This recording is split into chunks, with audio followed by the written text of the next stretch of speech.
The new $3.5 million scoreboard is nearly 2.5 times bigger than its predecessor. Missouri relied on Johnny Holstaff to get them through the regular season. Going into their 7th consecutive regional tournament, the Tigers were in the hole before they were even on deck. With all the games Max Scherzer won at Mizzou, he's only won 3 so far in his 2 years at the Bigs. In Oxford, Mississippi, Catherine Crane, KOMU 8 Sports. It's a project that started months ago. You have a structure that needs to be engineered and designed to carry the wind loads and the structural loads from all the weight that we're putting on it. And it towers over the north end zone. Basically, what we ended up doing was doubling the size of the old display. Altogether, this is going to create a real intense sound for the stadium, as well as the video complement to get the fans amped up. The new $3.5 million scoreboard is nearly 2.5 times bigger than its predecessor. There are more than 2.5 million LEDs in the 30 by 80 video board. There's enough cable in the structure to wrap around Faurot Field nearly 40 times. Picture will be basically like sitting at home looking at your LCD flat screen TV. This scoreboard doesn't come cheap, but Mike Alden says Missouri needed the new technology. The scoreboard and sound system that we had at Faurot was 12 years old. It was certainly outdated, not only technology, but the equipment itself was kind of breaking down. And so it was going to be important for us to do something, or else we wouldn't have had a video replay board and sound system. Allnutt says the scoreboard will attract fans and future Tigers.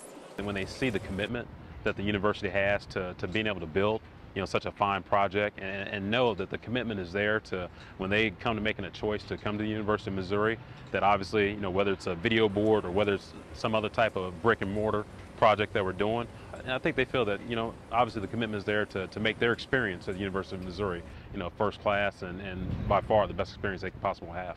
As a former Tiger athlete, Allnutt played at Faurot before Mizzou even installed a video board. And now he says he's a little jealous. I think I'd be distracted too much looking at the board and either miss a tackle or who knows what would happen. But honestly, yeah, it would have been very exciting to play in front of that project. Catherine Crane, KOMU 8 Sports, Columbia. Rain or shine, the kids were there and smiling. Oh, it was so fun! At Faurot Field with the Tigers. It felt like I was really one of the players. Before the black and gold game, the Tigers warmed up with kids from the Boys and Girls Club. I was impressed by the way they tackled the dummy. Those guys had some nice wrap-up tackles, and they had a lot of big hits today. That's what I can say, kind of like our defense today. And with the fundamentals came fun. It was really fun, and they was being really nice. For both the young and not so old. I love playing with kids. I'm still a kid. I'm a 300-pound kid, so anytime I can come out and just help people in the community, kids that probably wouldn't have this opportunity without programs like that. So if I could do my part, I'm there. Along with the drills, they practice some dancing. I like how it feels doing my hits and dance on this field. I seen a couple of them over here when I was trying to get them to do a few of them, spike the ball, dance a little bit. But, man, that's a part of football. This is the only sport where you can go out and scream and yell and jump around and not be labeled crazy for doing it. So it's just fun. That's it. But for Cordell Parham, doing a touchdown dance wasn't his biggest thrill. I've been on the field before, and I've met them, but I never got to play with them when I was young. They're not scary to me. It's just they're big.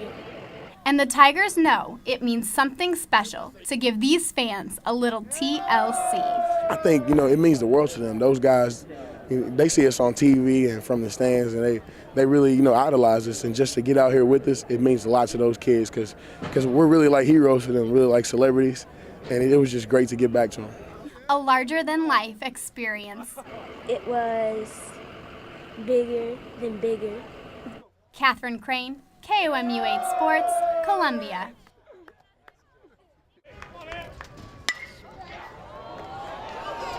Ryan Ampleman is only a sophomore, but chances are he's already had the biggest hit of his Mizzou career on Sunday against Kansas.